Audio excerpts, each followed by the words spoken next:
Ukwezi rusumba izuba kandi kuzimu rugerayo,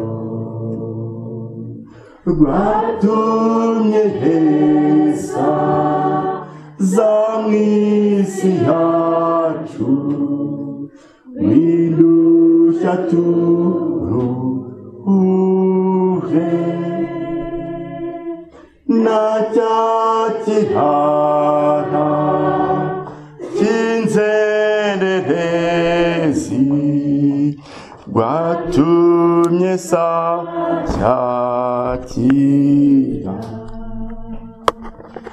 Mbese urukundo rw'Imana yacu rwagereranywa n'iki?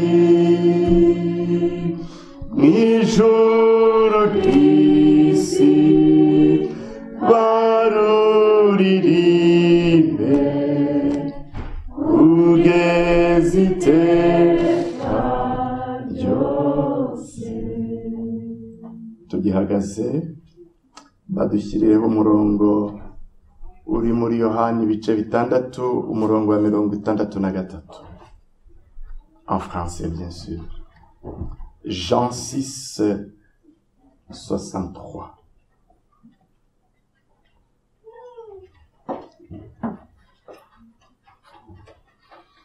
La parole de Dieu nous dit: c'est l'esprit qui vivifie, la chair ne sert de rien. Les paroles que je vous ai dites sont esprit et vie. Amen. C'est l'esprit qui vivifie, la chair ne sert de rien. Les paroles que je vous ai dites sont esprit et vie. Amen. Prenez place.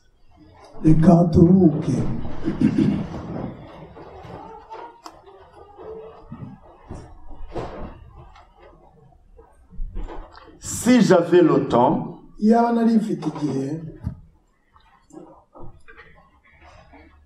comme je le pensais bien sûr, ou bien comme je le veux, j'allais reprendre la deuxième partie de l'enseignement de la fois passée.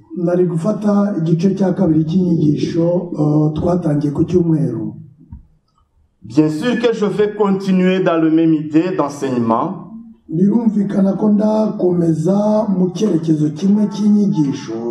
Mais il y a les points que je n'ai pas touchés la fois dernière.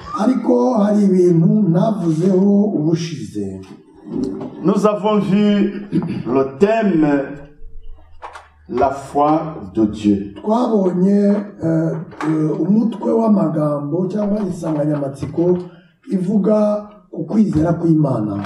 La foi de Dieu qui parle. La foi de Dieu qui parle de manière spécifique.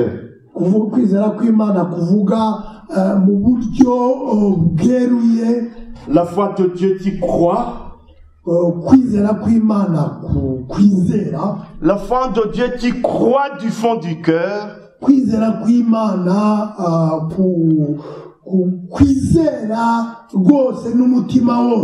Et la foi de Dieu qui opère dans le présent.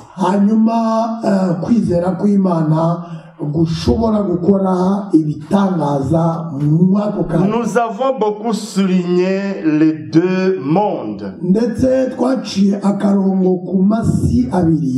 Et nous avons vu que le monde matériel que nous voyons est sorti du monde spirituel. Amen. Amen. Nous avons vu combien ceux qui sont en esprit sont réels. Plus que tout ce que nous voyons. Ceux qui sont en esprit sont meilleurs. Plus que les choses que nous voyons avec les yeux physiques. C'est pourquoi même au ciel, les hommes qui sont au ciel éclatent de bonté de Dieu.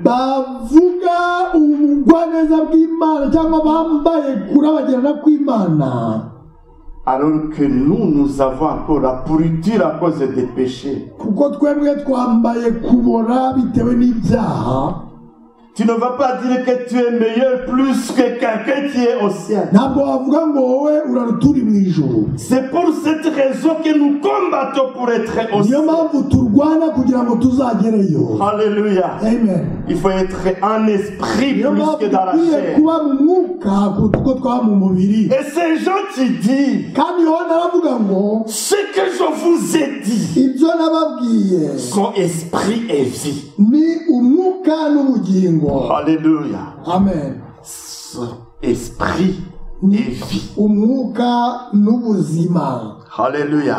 Amen. Cherchez les choses qui sont esprit et vie.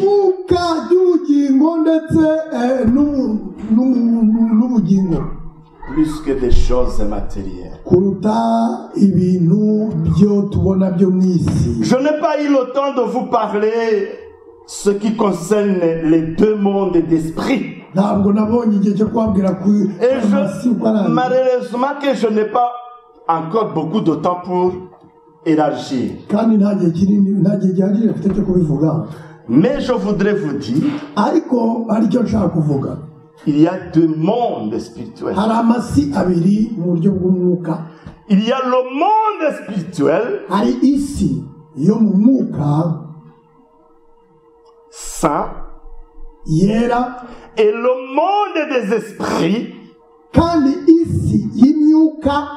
le monde des ténèbres. Si nous croyons au miracle dans le monde spirituel, dans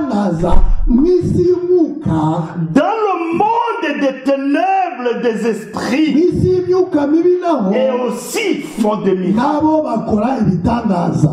en se basant sur les forces de ténèbres.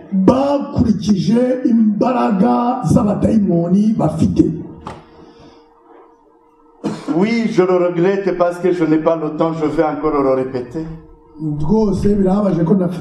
Même ici dans l'assemblée, nous avons deux esprits. Il y a l'esprit de Dieu et l'esprit de Satan. Parce que toujours nous sommes en conflit.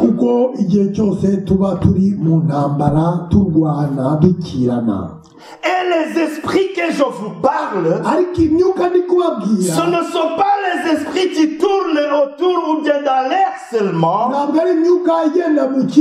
Si Dieu utilise quelqu'un, Satan aussi utilise quelqu'un.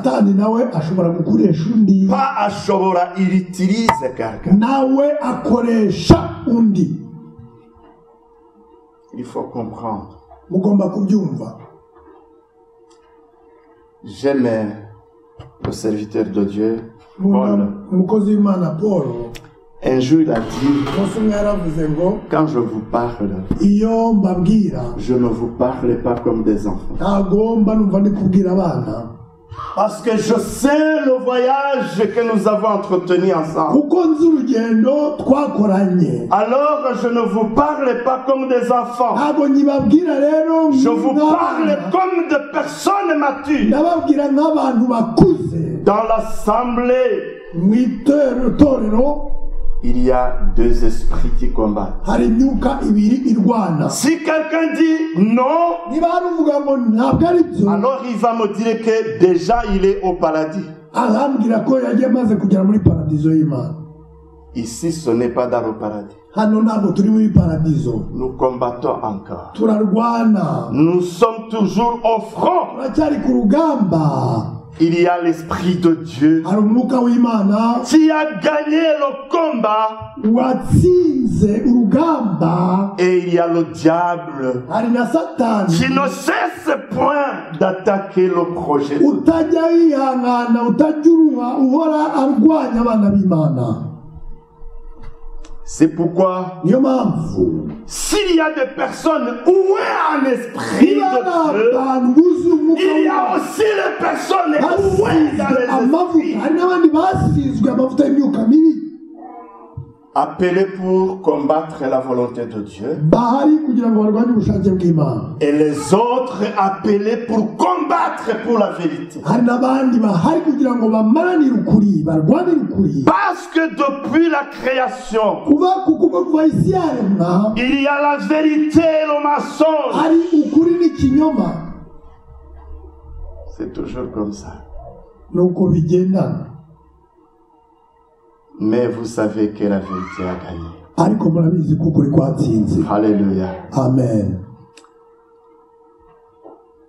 J'entre dans le message, Ninjira mu kibwirizwa, mais avant encore une fois, ariko mbere na mbere j'ai beaucoup de choses à déposer. mfite byinshi byo gutanga. Église de Dieu, Itorero ry'Imana, nous entrons petit à petit dans des moments très difficiles. turi kwinjira buhoro buhoro mu bihe bikomeye cyane. Je pense que même comme les gens le disent, on n'a plus besoin qu'on le prophétise. Nk'uko abantu babivuga, nta n'ubwo dukeneye ko babiduhanurira. Attendons-nous au pire.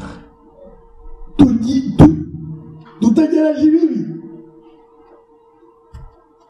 Attendons-nous aux tribulations. Dutegereje gutotezwa cyangwa kubabazwa.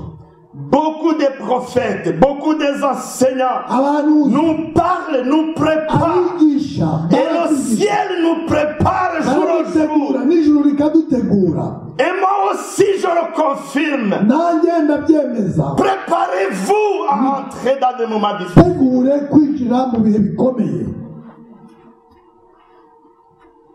Vivre comme des enfants dans la maison de Dieu.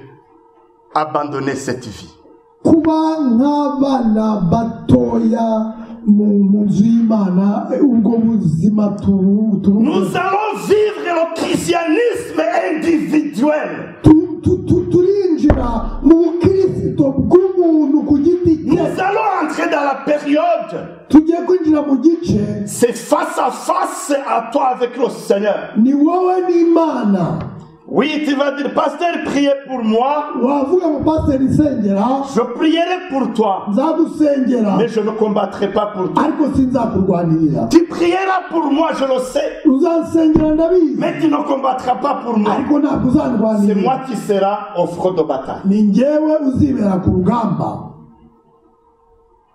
Quand je préparais le message, Ndi gutegura icyigisho, une voix m'a pénétré ijwi ryanjye ranyinjiye et m'a dit ceci. irambwira ngo Ça fait longtemps que l'ivraie et du bleu vivent ensemble. ngo hashize igihe kinini urukungu n'amasaka bibana.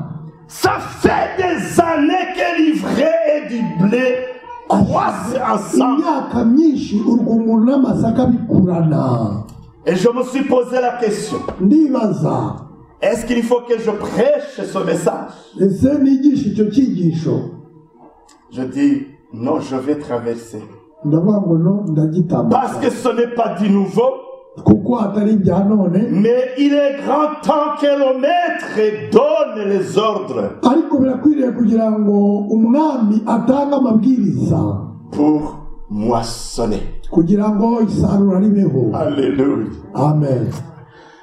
Mes chers amis, Nshuti zanjye, vous avez tous vos Bibles. mufite za Bibiliya zanyu, Vous lisez bien la Bible. musoma Bibiliya zanyu. Mais il est grand temps de vivre la parole. ariko birakwiriye kugira ngo mube n'ijambo ry'Imana. C'est Matthieu chapitre 13 verset 30. Matayo 10 Je ne vais pas y traîner, tu peux le projeter ou pas. Ndahatinda. L'époque de la moisson nous approche avec une grande allure. Igihe cyo gusarurwa kikugenda kitwegereza cyane.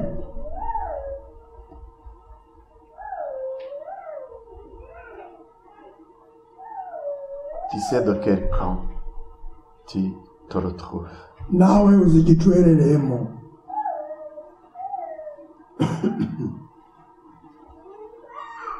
Je me suis posé encore la question. Nibajije ikindi kibazo. Je me suis posé deux questions. Nibajije ibibazo bibiri. Je ne sais pas pourquoi ces deux questions sont venues dans mes idées. Sinzi impamvu. Parce que je parcourais ce qui s'est passé avec le Seigneur, avec les disciples. Je me suis posé la question. Nitegereje kubyababayeho umwami. Peut-être vous allez m'aider. Bari kumwe. Peut-être vous allez m'aider. Ahari muramfasha. D'après vous, que se passerait-il parmi les 12 si Judas Iscariote n'allait pas se suicider? Byari kugenda gute nk'uko mubitekereza iyo Yuda Iskariyota ataza kwiyahura? Et s'il allait rester avec les 12? Akagumana n'abari 11 bandi. Tu peux m'aider? Ninde wamfasha? Il serait par les 12. Peut-être. Le groupe serait capable de le juger?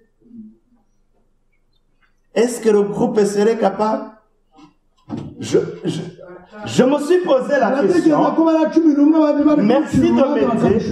Mais je me suis dit, il y avait 12, lui aussi. Je pense, comme il était le gardien de la caisse, on n'allait pas le toucher.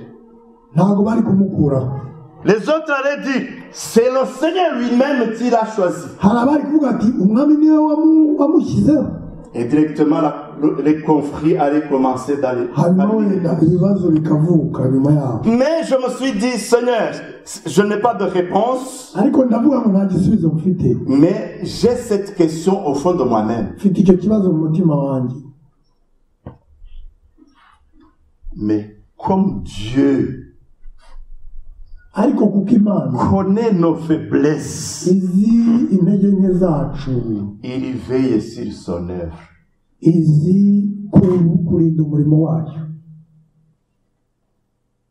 Vous êtes là? Amen. Ce n'est pas une demande que je fais ce matin.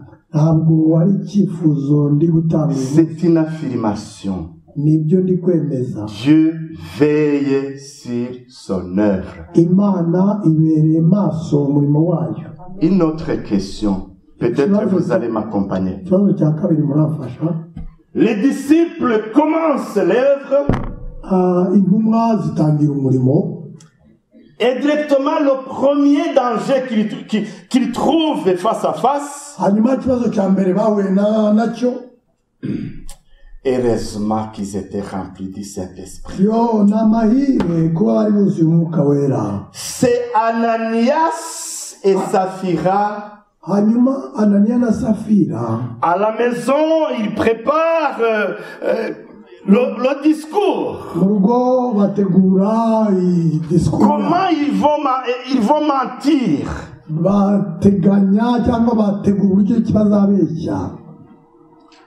Comme les autres vendent leurs biens, ils amènent le prix, on les accueille parmi le groupe, on les donne la crédibilité, la parole, ils sont bien accueillis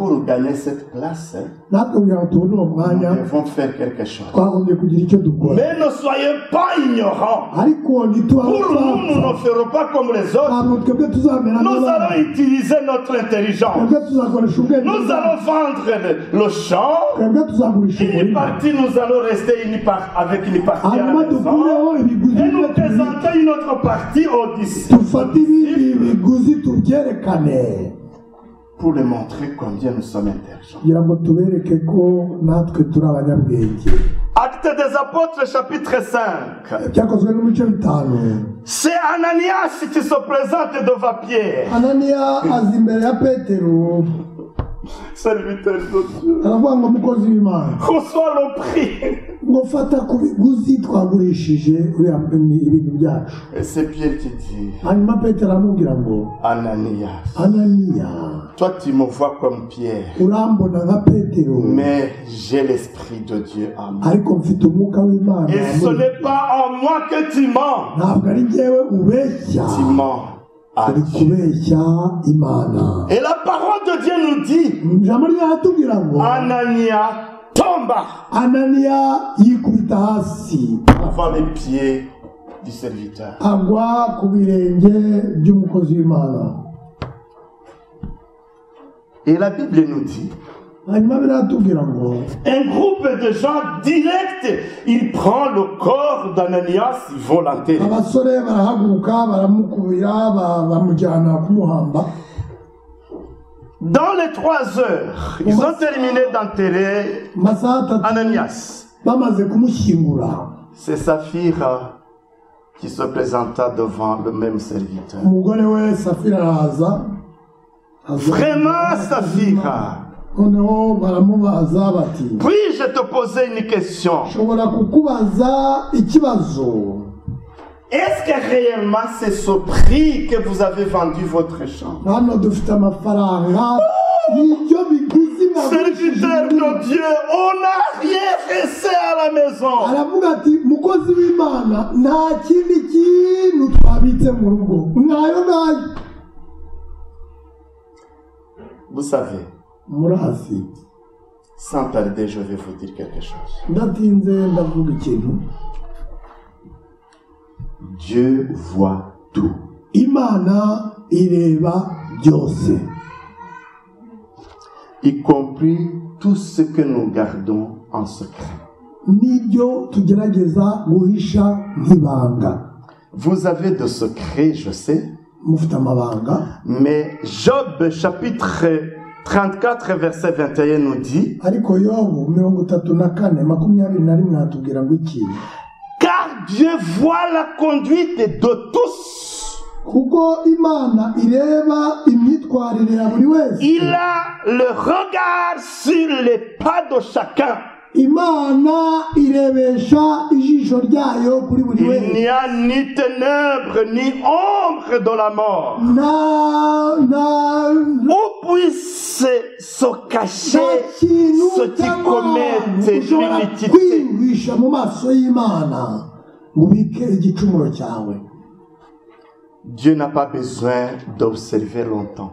imana ntifite igihe cyo kujya kurebareba Pour qu'un homme entre en jugement avec lui. kugira ngo umuntu ajye mu rubanza La parole nous dit, il brise les grands sans information. ijambo rye ngo amenagura abakomeye Et il met d'autres à leur place. hanyuma agafata abandi akabashyira mu myanya yabo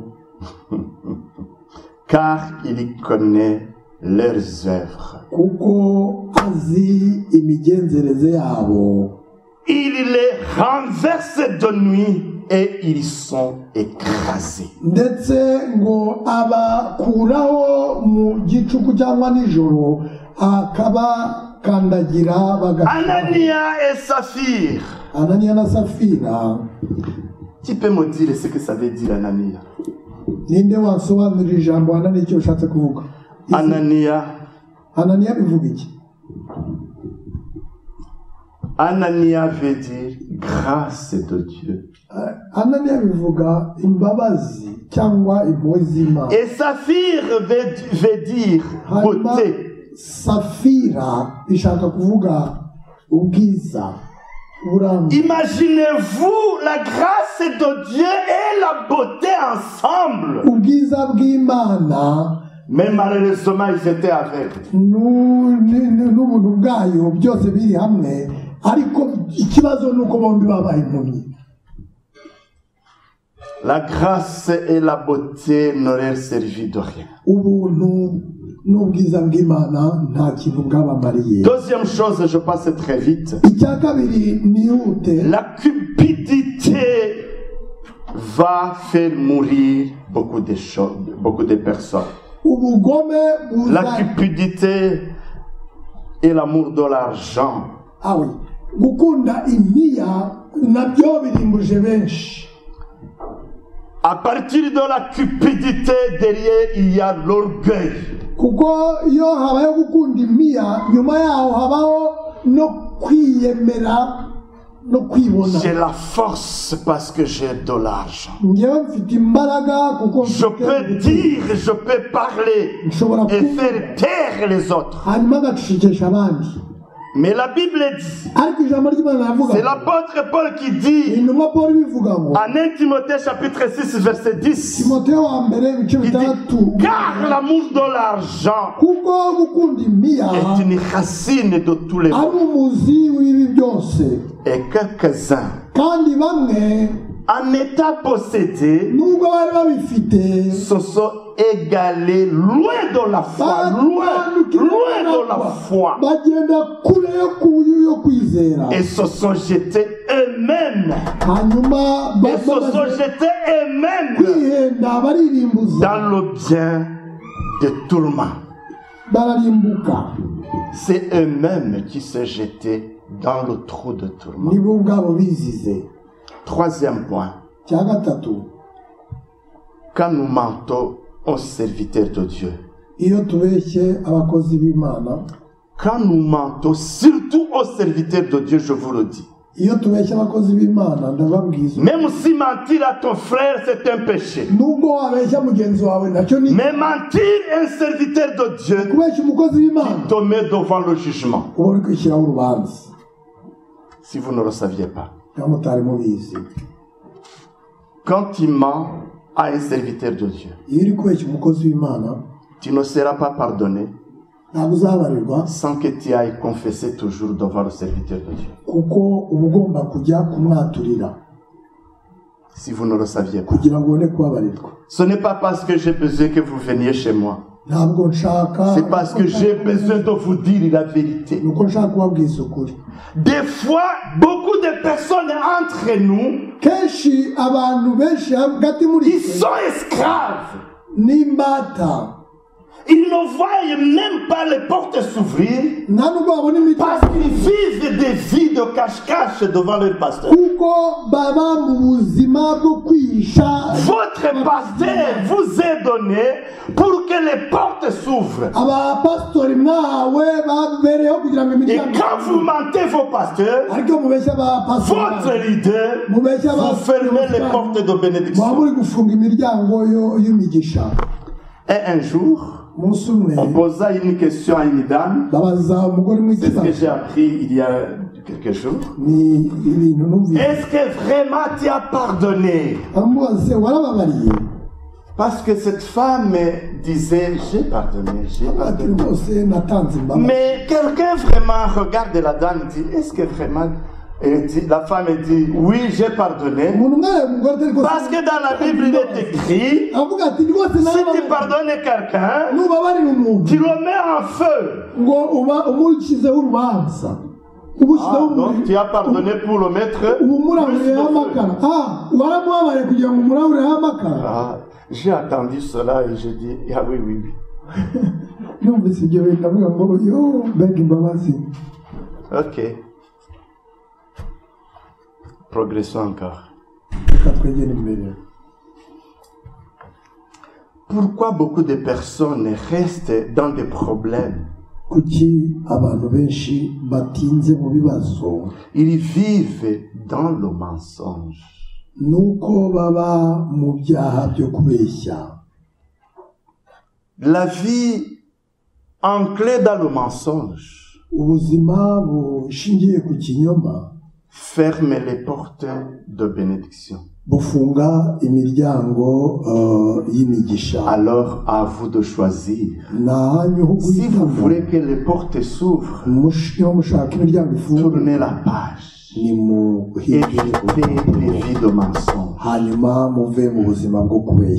Vivez la vie de vérité. Je sais que la vérité coûte cher, mais nous sommes appelés à dire la vérité. Vous savez, même entre nous, on t'appelle, on te pose la question, tu es où? Ah oui, je suis devant la porte. Alors que tu es à Namur, tu es à Bruxelles. Pourquoi? Vous mentez même pour ceux qui n'ont même pas d'importance. Exercez-vous à dire la vérité dans des petites choses. C'est pourquoi même il y a des lampes, des grosses lampes, mais il n'y a plus de lumière.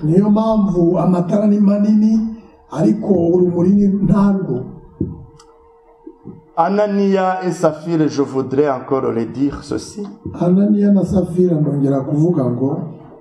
Il est inutile de se faire passer pour plus spirituel. Il y a des gens qui se montrent plus spirituels que les autres. Moi, je suis spirituel plus que les autres. C'est pourquoi même la Bible nous dit, toi tu crois que tu vois. C'est très dangereux. Si tu savais que tu ne vois même pas. Pourquoi vous faire montrer que vous êtes plus chrétien plus que les autres? C'est ça le piège qui était devant Ananias et Saphir. Nous allons nous montrer comme les autres que nous sommes appelés par le Seigneur. Nous sommes avec vous, mais nous sommes avec vous pour vous ronger, pas marcher avec vous. Saphira et Ananias, détrompez-vous, l'Esprit de Dieu est en œuvre.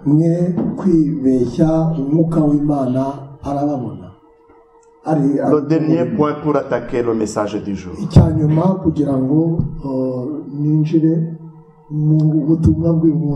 Parce que ce que je suis en train de vous dire, ce n'est pas l'enseignement. Je vous mets en garde. Oui. Cinquième point. Dieu n'est pas moins dur avec Anania et Saphira plus que nous.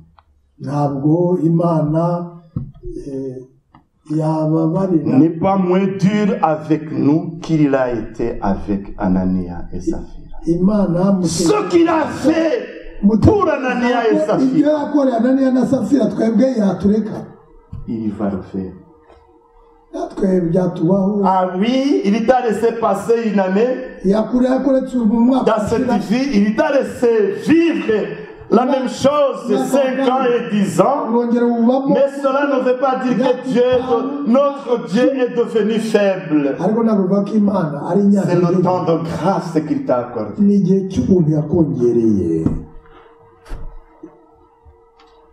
Il y a Bosco qui me regarde. Frère Bosco, ce que je dis est vrai. C'est Jean qui dit, ce que je vous ai dit sont esprit et vie. Ce que je vous parle maintenant, mettez-le sur la balance. Galates 5, verset 13, la parole de Dieu nous dit, frères, vous avez été appelés à la liberté. Seulement, ne faites pas de cette liberté un prétexte de vivre selon la chair. Il y a beaucoup de gens qui se camouflent dans l'église, qui se camouflent dans le nom chrétien, mais ce sont des pires païens. Des pires païens. Mais ils sont heureux quand on les parle, mon frère. Ils sont heureux quand on leur donne les meilleures places à l'église. Mais le ciel est fermé pour eux. Un jour, c'est quelqu'un qui a prophétisé, a eu la vision, la révélation. Il a vu la liste des serviteurs de Dieu. Ils étaient le représentant des régions. Les pasteurs qui représentaient les régions. Et puis il a vu la vision. La liste des pasteurs. Région telle, pasteur, région telle. Mais région X, il n'y a personne.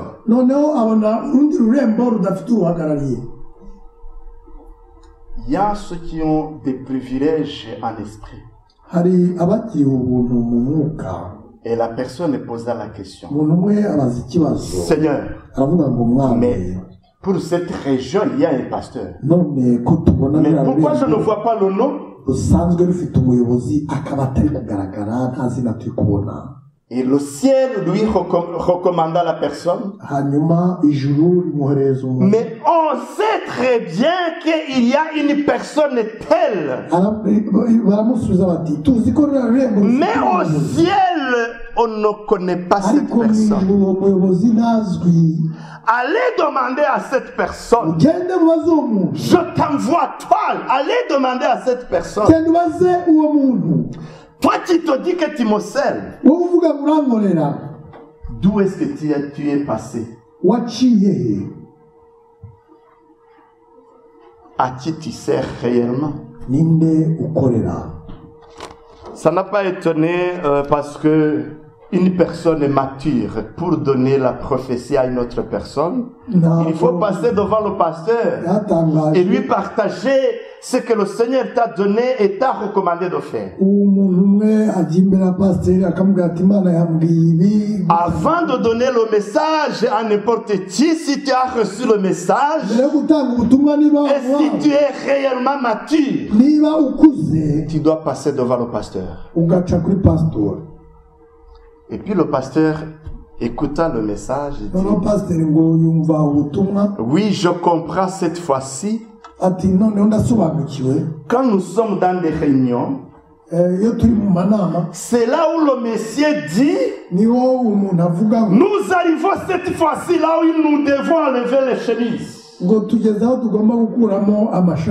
Nous allons cette fois plier les manches de nos chemises. Ah, le pasteur a compris. Ah oui. Il dit, allez donner le message à la personne.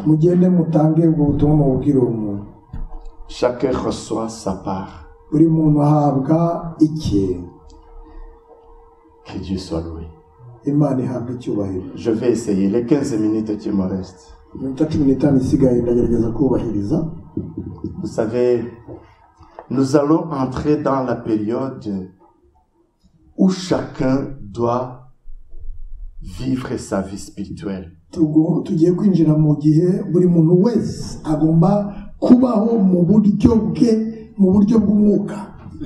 Et nous allons entrer dans la période où chacun doit exercer ce qu'on appelle le combat spirituel personnel.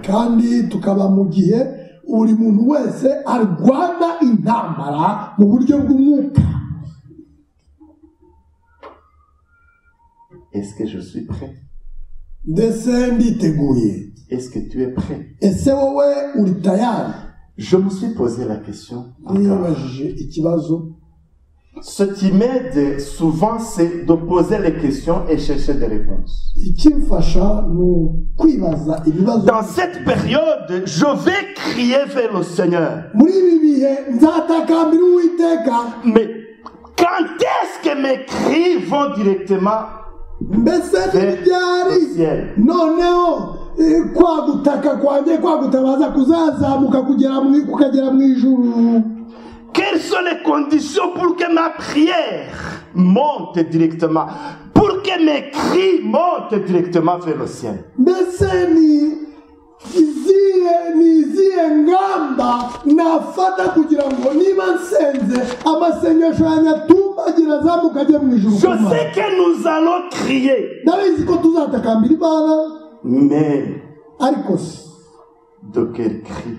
Ni ukuwe gutabaza. Et tu vas crier. Ni Qui njye suis-je? uzatabaza. Moi qui va crier. Njyewe ni iki ninde uzatabaza? Devant Dieu, mbere y'Imana il y a ce que je peux appeler les ayants droit. hari ibyo nabo nakwita nk'abantu bafite umudendezo wo. Les ayants droit, ni banyira byo ni byabo. Les ayants droit devant le Seigneur. Abantu bafite uburenganzira. Ce sont les ayants droit devant Dieu. Ni bande. Ne dis pas, pasteur, tu vas dire que Dieu est injuste. Non. wavuga ngo pasteur ngo se n'Imana irakiranira. Mais premièrement, ariko cyambere sachez que les enfants qui sont nés de nouveau, menye ko ababyawe bwa kabiri, ce sont les ayants droit premiers. menye yuko ari abaragwa.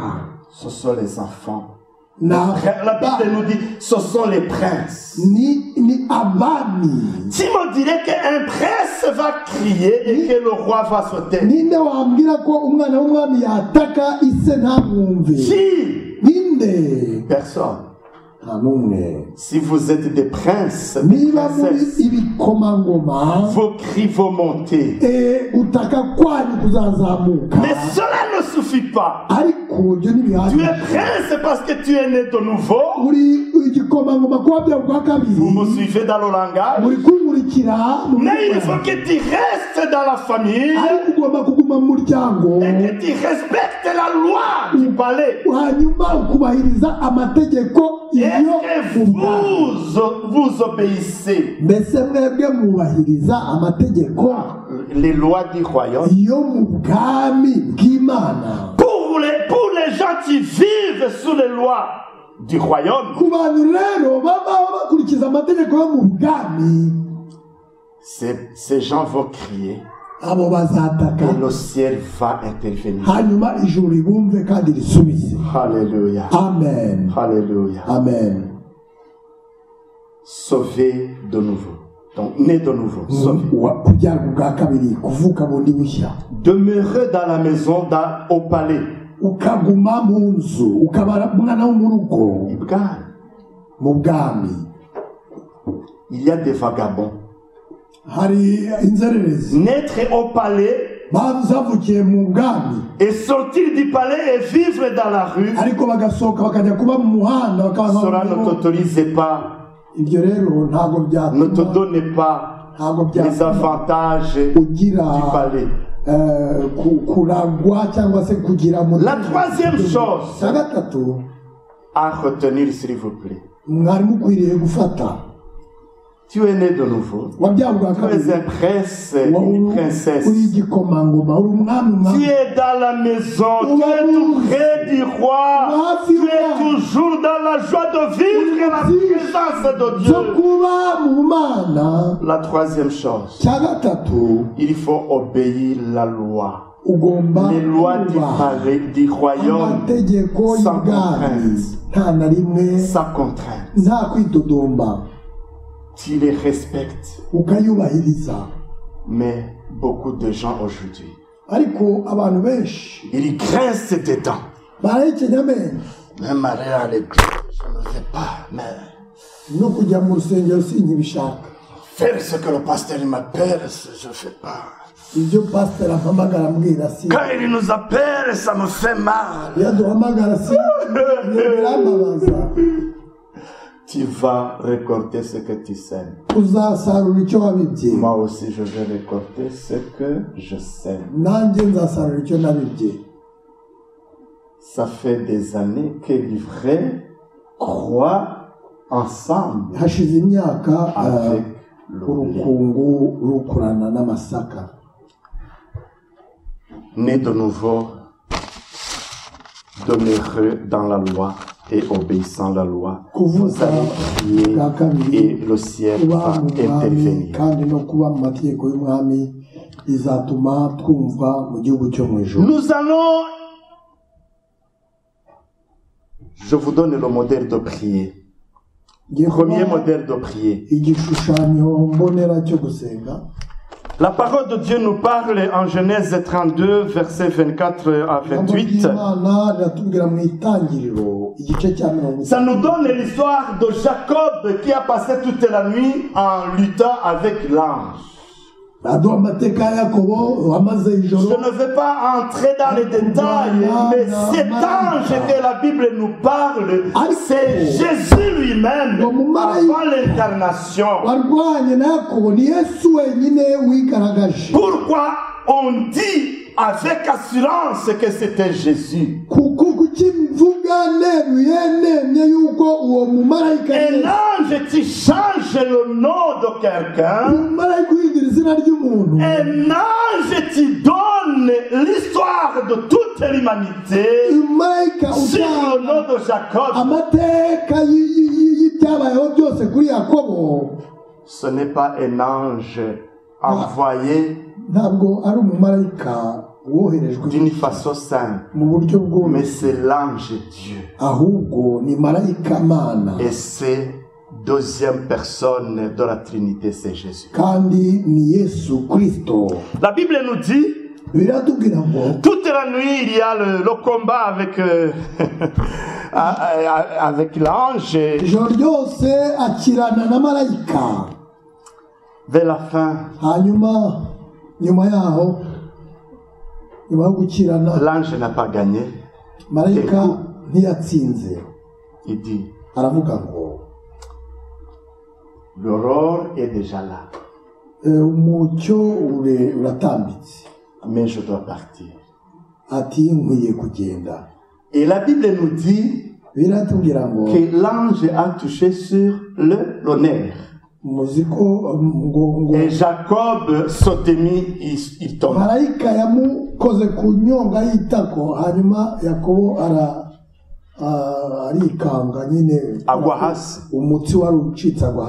Même si Jacob a tombé, il a dit, oui, je suis par terre, mais je ne te laisse pas.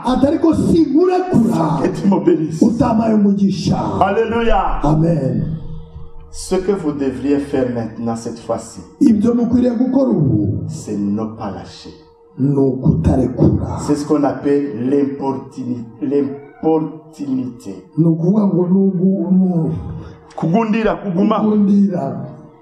L'importunité, ne pas lâcher.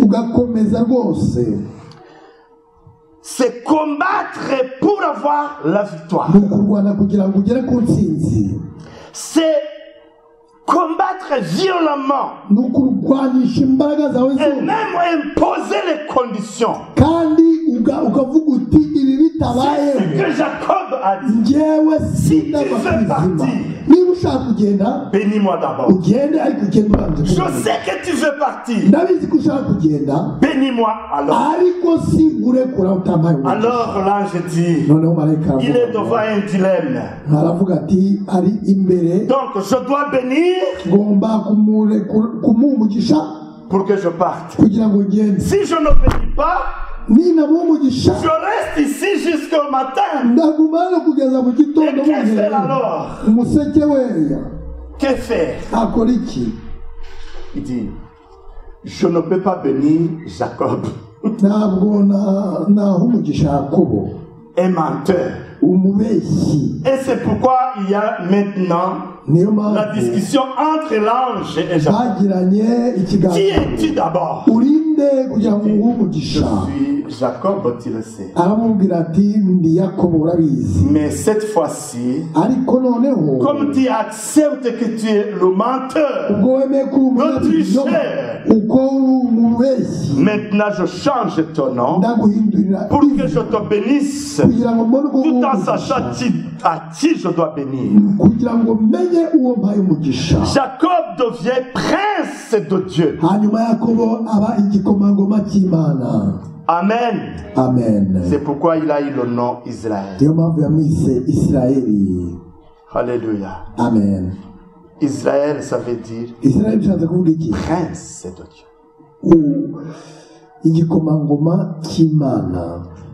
Celui qui était le voyou, le voleur, le menteur, Wari umubeshyi, wari umutiriganya, il devient prince de Dieu. aba igikomangoma cy'Imana. Mes chers amis, Bene data, dans vos prières, ne lâchez pas. mu masengesho yanyu ntimurambike. Dieu veut que nous persévérions Imana dans la ishaka prière. yuko dutitiriza. Si Jacob allait lâcher directement, Yakobo arekura, il n'allait pas avoir cette opportunité. ntabwo yari kugirirwa uwo mugisha wo kugira ngo ahindurirwe Le izina, prince, abe igikomangoma, le patriarche. abe sekuruza wa mahanga. Et la Bible nous parle Bibiliya en iratubwira, Luc chapitre 18 du verset 1er à 8, je pars vite. Luka ibice byaho 18, On nous parle l'histoire d'un juge unique. batubwira inkuru z'umucamanza. Mais chaque fois que cette dame se présentait devant le juge disait « Ne me perds pas mon temps. Wakundaga kurenganya abantu, ariko noneho ngo haza umugore umwe aramutitiriza rwose. Fais-moi justice. » Et le juge disait « Non. » Rwose mburanira ndarengana. Mais quand la femme rentrait chez elle, Noneho umugore ngo ageze, l'adversaire encore faisait du poids sur elle. L'adversaire continuait.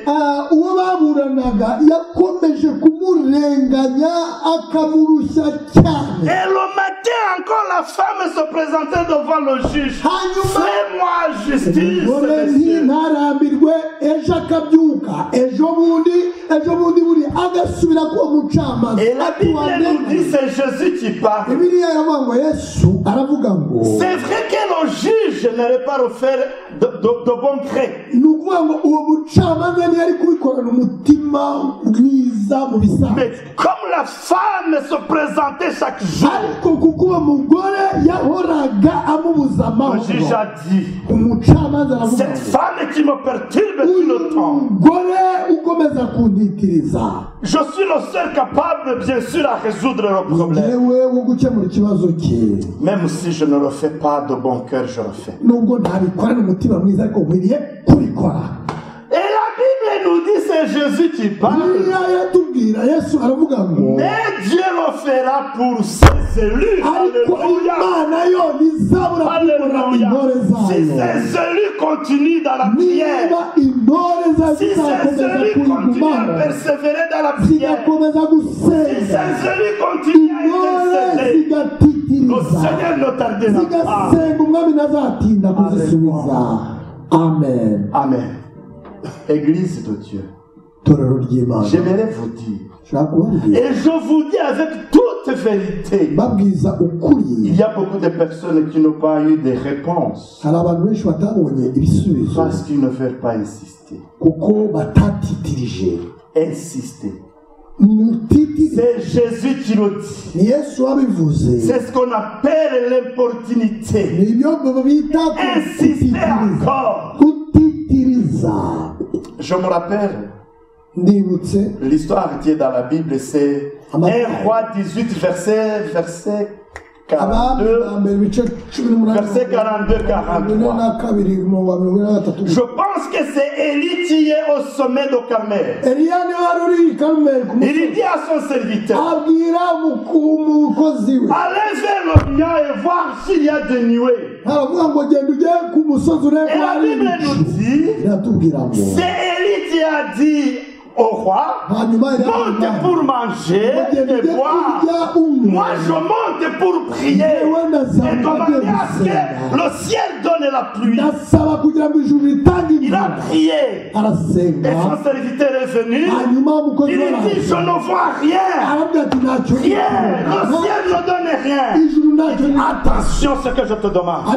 Moi je demeure dans la prière, mais il faut que tu ailles cette fois. Monte et descends. Moi je suis sur la montagne. À la 7e fois, il dit, je vois quelque chose, mais c'est tout petit peu. Et le serviteur te dit, c'est que tu vois que c'est petit, c'est très irritant cette fois-ci. Allez très vite, dis à Jézabel de prendre le cheval très vite. Parce que quand le ciel donne les signes, il ne faut pas tarder. Mes amis, pourquoi vous retardez dans vos affaires? J'aimerais vous dire, les 7 trompettes vont bientôt sonner. Bientôt. Ce que nous craignons vont arriver.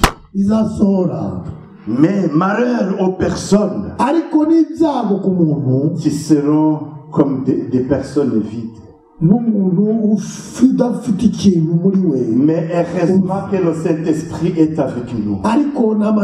Heureusement et heureux aux hommes et aux femmes qui ont le signe, le nom de Jésus sur leur tête, qui ont l'Esprit de Dieu avec eux. Heureux à ces personnes. Mais malheur aux autres qui ont abandonné. Dernièrement, j'ai entendu la voix qui me disait, il y a les gens qui ont trahi la croix. Il y a les gens qui ont trahi la croix.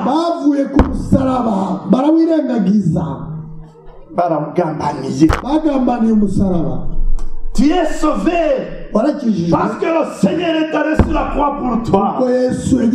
Mais il est arrivé un jour qui a trahi la croix.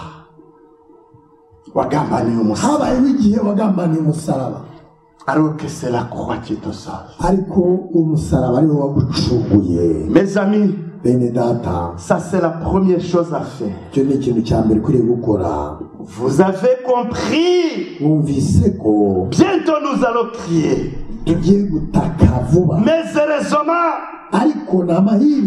pour les enfants, les princes qui sont à la maison et qui obéissent la loi. Et la Bible nous dit encore, dans le même chapitre, et je termine par là, versets 5 à 8, je ne vais pas lire, on nous parle de l'histoire d'un visiteur qui se présente dans une autre famille. Mais c'est chez son ami. Disons, un ami parmi vous vient chez moi. Il arrive chez moi vers minuit. Et la Bible nous dit, il n'avait rien à donner à son hôte. Et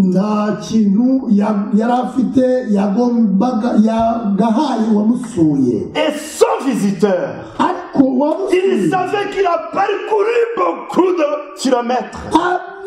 Il a fait un long voyage. Il dit, j'ouvre pour cette personne. Mais le laisser comme ça, ça ne marche pas.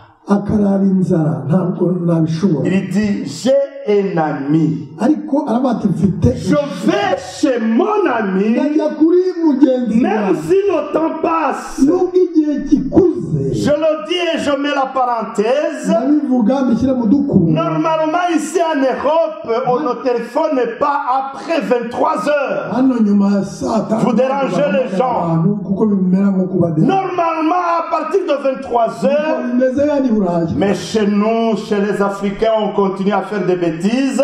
ariko twebwe mu banyafurika turabikora Mais ayons les disciplines.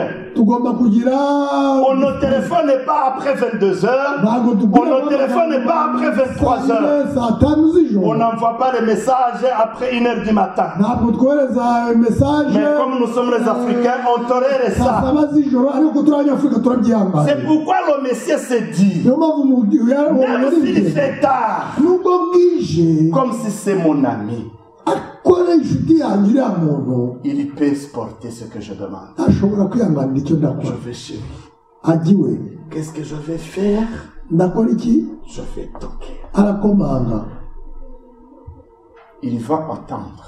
noneho azumva Et je vais lui donner ma requête. hanyuma muhe icyifuzo La cyanjye Bible nous dit. biratubwira ngo Le monsieur, il va dire, uwo muntu je suis ton ami, tu le ni sais. inshuti yawe urabizi Mais il fait trop tard. ariko Je suis déjà au lit. naryamye J'ai déjà changé mes habits. nahinduye nambaye Je suis imyenda déjà avec ma femme au lit. n'umugore wanjye Et encore. ikindi J'ai des bébés à ne pas réveiller. mfite abana b'impinja nari bukangure Je ne sors pas. ntabwo ndasohoka Mais la Bible nous dit, ariko biratubwira le monsieur a insisté. uwo mugabo arakomeza arakoma Il voudrait le calme. kuko ashaka kubona umutekano Mais le monsieur qui est derrière ne lui donne pas le calme.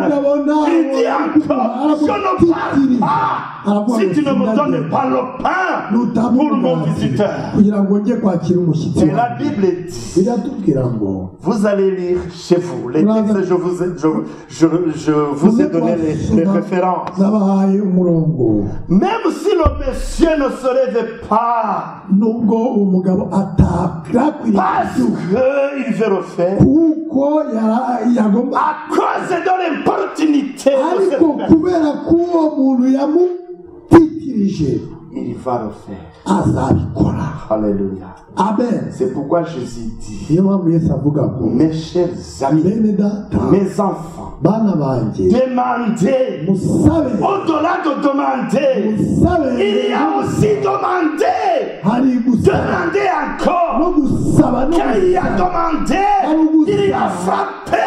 hari gukora Frappé encore. hari no Quand gukora il y a frappé, hanyuma komanze j'ai sauté chercher. Cherchez encore. hanyuma mushake Cherchez encore. mushake Si chercher ne donne pas, niba il faut frapper. utabona ukomanze Ce sont les étapes. ni Demandez hari ugusaba et demandez. hari ugusaba Si ça ne réagit pas, niba bidakunze il faut chercher les moyens. ushake ubundi Et chercher encore. kandi ushake Si ça ne va pas, il faut frapper. Il faut même violer le corps. hanyuma wice amabwiriza kugira ngo Violer ugere le corps. kugira ngo ugere ku cyo Pour que ushaka le ciel donne. kugira ngo ijoro Ce kibe n'est pas par simple clic. ntabwo hari Et Dieu donne. ko nk'umurabyo Je suis ton enfant, donne. ndi umwana wamereza Ah non.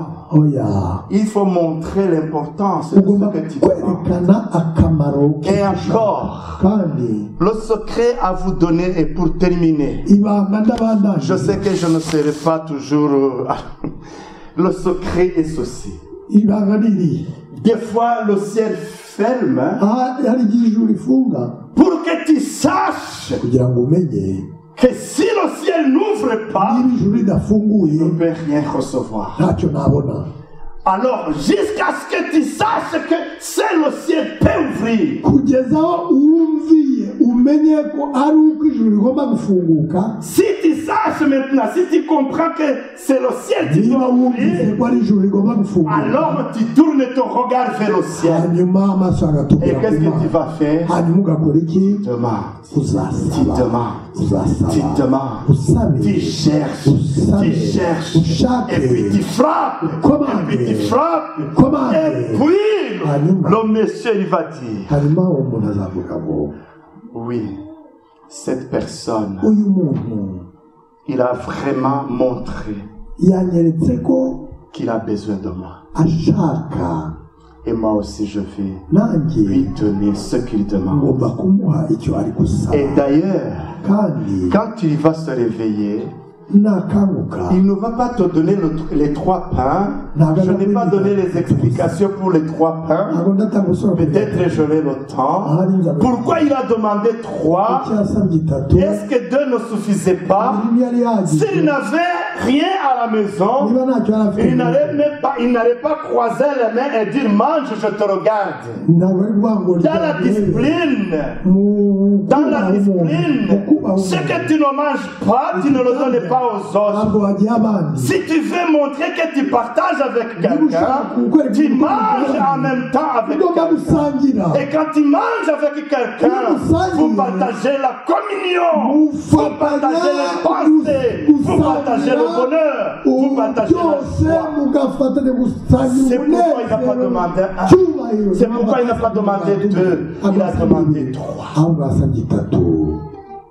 On saura plus la fois prochaine. tuzakomeza gutaha ngo Église de Dieu. itorero ry'Imana. Ça, c'est la première façon de prier. uburyo bwa mbere bwo gusenga, C'est qu'on appelle l'importunité. icyo twita gutitiriza. Ça, on utilise la volonté. ibyo bisaba ngo utange ubushake. Si Dieu le veut, Imana nibikunda, nous aurons deuxième méthode tuzareba uburyo bundi bubiri de prier avec le cœur. bwo gusengana C'est umutima, qu'on appelle ibyo bita la supplication, kuniha, les gémissements du cœur. kunihira mu Et mutima. après, on saura ce qu'on appelle hanyuma nyuma yaho tuzarebe l'intercession. kuba umunyamasengesho, L'intercession. Umwinginzi. Et après, on apprendra ce qu'on appelle le jeûne. hanyuma tuziga Les sortes de kwiyiriza jeûne. ubusa, uburyo ki bwo kwiyiriza Quand est-ce ubusa. qu'on jeûne pour une journée, pour 2 jours, pour 3 jours, les façons, les moyens, tout ça. Quand est-ce qu'il faut utiliser les moyens? Mettons-nous debout et pardonnez-moi. kandi muhaguruke mumbabarire. Et soyez bénis. Mettons-nous debout.